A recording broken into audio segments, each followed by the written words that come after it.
कौन सी basic books आपको पढ़नी है? बेसिक बुक्स और स्टैंडर्ड बुक्स दोनों ही। मैं आपको थोड़ा स्ट्रक्चर समझाता हूं, फिर आप अपनी किताबें तय करके उसमें से पढ़ाई कर सकते हैं। जब मैं आईएएस की वर्कशॉप लेता हूं तो बच्चे बोलते सर एनसीईआरटी कितनी बार पढ़ने के बाद क्लास शुरू करनी चाहिए? वो ये नहीं पूछते पढ़ना है कि नहीं, कितनी बार पढ़ना है और कौन सी क्लास है, छठी से 12वीं तक पढ़ना है। तो एक तो एनसीईआरटी का कंसेप्ट समझ लेते हैं और दूसरा समझ लेते हैं जो अन्य बुक्स हैं, स्टैंडर्ड बुक्स जिनको हम कहते हैं ना कि इस सेगमेंट के लिए ये किताब तो पढ़नी जरूरी ही होगी। फिर इस प्रश्न के दो उत्तर हैं। आईएएस हो या आरएएस हो, दोनों एग्जाम्स में ऐसे लोग मिलेंगे जिन्होंने एनसीईआरटी पढ़ी कई बार और ऐसे भी मिलेंगे जिन्होंने एनसीईआरटी नहीं पढ़ी। तो बीच का एक रास्ता बड़ा अच्छा सा है, वो मैं आपको समझाता हूं क्या रास्ता है। जब कोई पूछता राजस्थान बोर्ड पढ़ें या एनसीईआरटी पढ़ें, मेरा सामान्य उत्तर यह है कि एनसीईआरटी को प्रेफरेंस मिलनी चाहिए। उसकी वजह यह है कि राजस्थान पीसीएस के पेपर्स बनाने में भी एग्जामिनर्स आमतौर पर एनसीईआरटी को बेस बनाते हैं। ये मैं इसलिए कह पा रहा हूं कि राजस्थान पब्लिक सर्विस कमीशन जो है उसमें कुछ व्यक्तियों से जो मेरा परिचय है अनौपचारिक, जब मैं उनसे पूछता हूं कि पेपर बनाने के लिए कौन सी बुक्स को आप लोग रेफर करते हैं, तो जनरली एनसीईआरटी का नाम राजस्थान बोर्ड से ऊपर रहता है।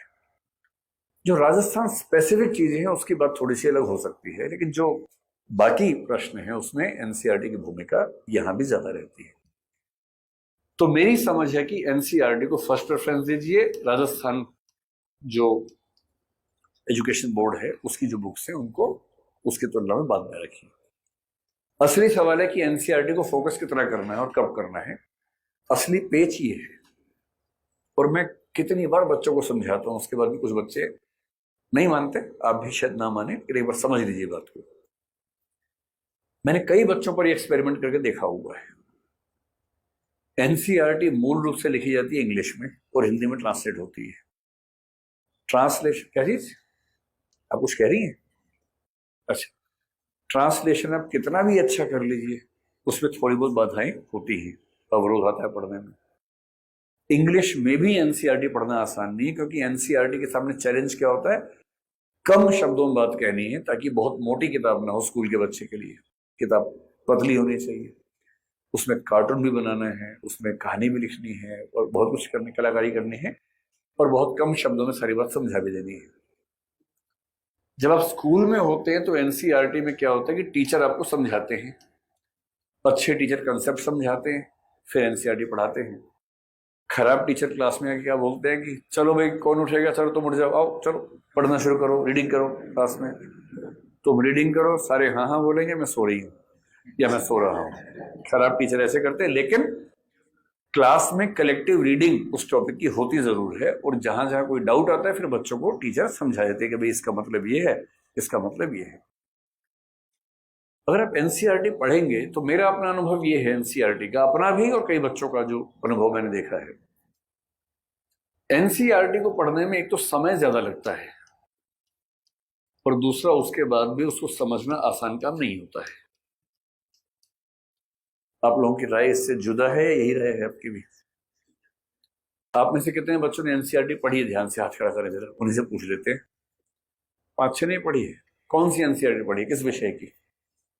हिस्ट्री पढ़ी है। और आपने हिस्ट्री पढ़ी है, कौन सी क्लास से? छठी से कहां तक की? अभी 8वीं की चल रही है, छठी 7वीं 8वीं। कितना समय लगा अभी तक आपको? 2 महीने लग गए। चलिए, ये कह रही है कि मैंने हिस्ट्री की एनसीईआरटी शुरू कर दी है, छठी कर ली, 7वीं कर ली और 8वीं अभी चल रही है, और इसमें 2 महीने लग चुके हैं। ठीक, रोज कितना पढ़ती हैं इसको आप? 1 घंटा। तो 2 महीने में 60 घंटे भी आपके खर्च हुए है ना। तो 2 महीने बोलने से कई बच्चे घबरा गए होंगे, तो इसको हम 60 घंटे मान लेते हैं। इस गति से 8वीं, फिर 9वीं, फिर 10वीं, फिर 11वीं, फिर 12वीं, और किताबें भी एक से ज्यादा हो जाती हैं किसी किसी साल में जो महत्वपूर्ण है। मोटा मोटा मान लेते हैं कि 6 महीने तो लग जाएंगे 12वीं तक। इस गति से वैसे 8 या 9 लग रहे हैं, लेकिन मैं 6 मान लेता हूं फिर भी। और 6 महीने का मतलब है लगभग 200 घंटे के आसपास आप पे लग जाएंगे। ठीक है, तो पहली बात स्पष्ट हुई कि एक बच्चा जो एनसीईआरटी हिस्ट्री पढ़ रहा है लगभग 200 घंटे में 6ठी से 12वीं तक का वो कवर कर लेगा। अब ये बताएं कि जो एनसीईआरटी पढ़ी है आपने, उसमें समझने का परसेंटेज अगर आपको बताना हो, 100% समझ में आया, 90 आया, 80 आया, 60 आया, कितना समझ में आया होगा? 65% समझ में आया। इतना एग्जैक्ट कैसे निकाला आपने? लेकिन अच्छा, समरी लिखी होती है, उससे आपको आइडिया लगता है कि 65% हुआ है। और आपका भी सेम परसेंटेज है या 69.3? कितना है आपका? 60 से 70 के बीच में है, 65 नहीं है, 60 से 70 के बीच में है। और टाइम इतना ही लगा रहे हैं आप भी? आपने एक साथ ही कर ली। एक दिन में कितने घंटे? 5 घंटे। हिस्ट्री कितने में खत्म हुआ 6ठी से 12वीं तक? अच्छा, सारे साथ साथ पढ़े कि 6ठी का हिस्ट्री, 6ठी का ज्योग्राफी, 6ठी का साइंस, फिर 7वीं का हिस्ट्री, ऐसे। अच्छा, इससे क्या फायदा हुआ आपको?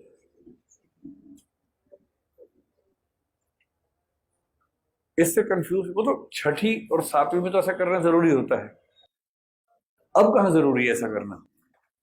ज्यादा अच्छा तो है कि हिस्ट्री पढ़े, हिस्ट्री निपटा दीजिए एक ही बार में, फिर इकोनॉमी है तो इकोनॉमी निपटाइए, साइंस है तो साइंस निपटाइए। चलिए, जैसी आपकी रुचि हो।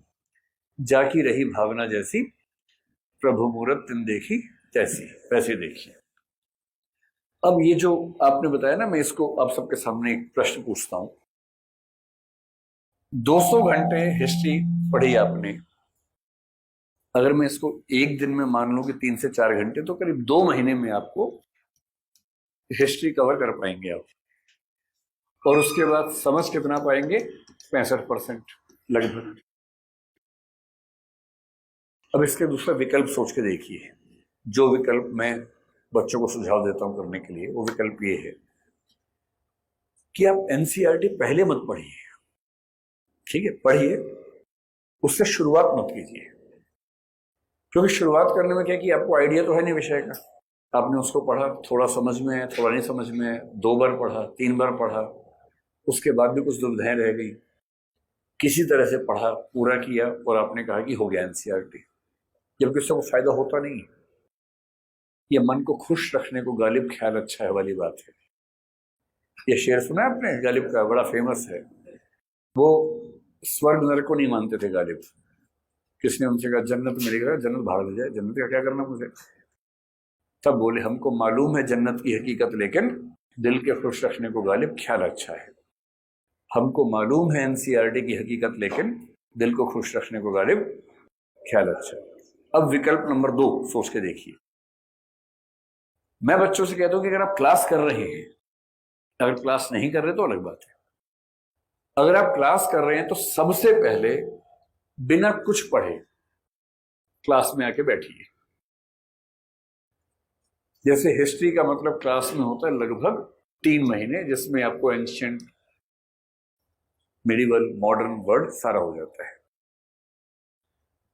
3 महीने के बाद रोज 2.5 घंटे की क्लास एक। अगर आप 2 क्लास करें तो 1.5 महीने का मामला हुआ। हम लोग क्लास में ये मान के चलते हैं कि बच्चों को पहले कुछ नहीं आता है, जीरो बैकग्राउंड है, तो हम शुरुआत कहां से करेंगे? जीरो से करेंगे या ऊपर से करेंगे? जीरो से करेंगे। तो शुरुआत होगी जीरो से और कोशिश करेंगे जीरो से मामला 100 तक चला जाए, सारे कंसेप्ट क्लास में समझ में आ जाए, फ्लो चार्ट बन जाए, डायग्राम बन जाए। जितना अच्छा फ्लो चार्ट से समझ में आता है ना, डायग्राम समझ में आता है, उतना अच्छा टेक्स्ट पढ़ के समझ में नहीं आता है। तो टीचर्स की मूल भूमिका होती है डायग्राम्स वगैरह की मदद से सारे कंसेप्ट्स को एकदम क्लियर करना बच्चों के सामने। अब आपने 3 महीने में क्लास की, साथ में आपने पीपीएस और मेंस कैप्सूल की जो हमारी बुक्स होती हैं, मेंस के अभ्यास की बुक्स होती हैं, उनको पढ़ लिया एक बार। फिल्म से क्वेश्चन भी देख लिए, वो सब भी देख लिया, मेंस का भी देख लिया। मान लीजिए इसको नहीं भी देखा आपने केवल क्लास की तो भी, और ज्यादा अच्छा है कि साथ में ये भी कर लिया।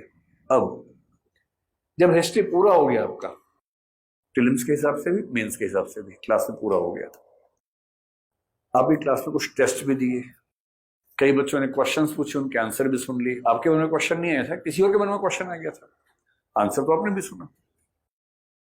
अब आप फिर से, अब यानी इतना करने के बाद एनसीईआरटी उठा के देखिए।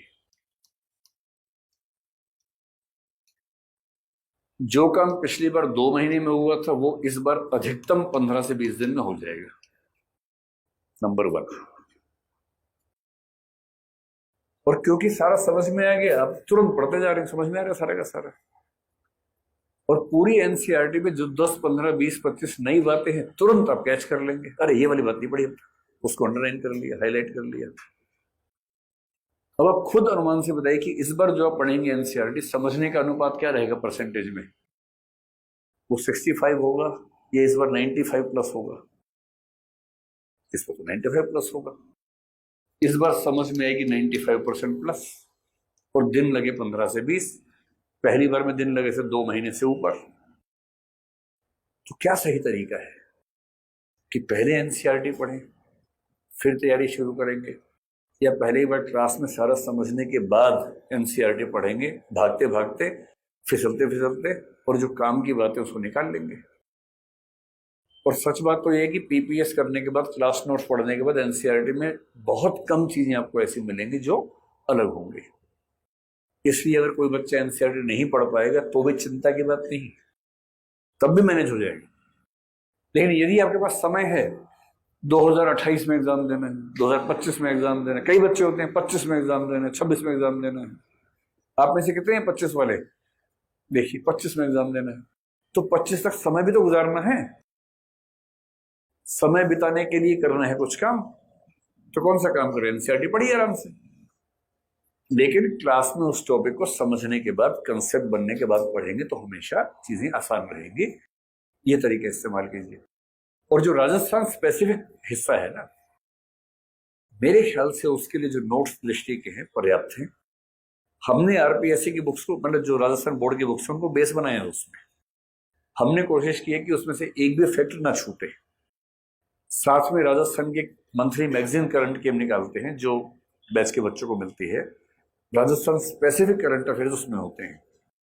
मेरे ख्याल से बहुत जरूरत नहीं है, लेकिन अगर मन करे तो क्या करना है, क्लास में होने के बाद उसको भी देख लीजिए एक बार। जो टीचर्स पढ़ाएंगे और जो नोट्स मिलेंगे, उन्होंने सब, राजस्थान बोर्ड को तो वो सब पी के आते हैं, क्योंकि उनको पता है कि वहां से क्वेश्चंस आ सकते हैं। पर वो आप भी पढ़ें पूरी किताब, उसका बहुत मतलब नहीं है। उन्होंने पढ़ी है, वो उसमें से महत्वपूर्ण बातें फ्लो चार्ट में, डायग्राम में आपको समझा देंगे। नोट्स में होंगी ही, कुछ बातें वो लिखवा देंगे तो पर्याप्त है।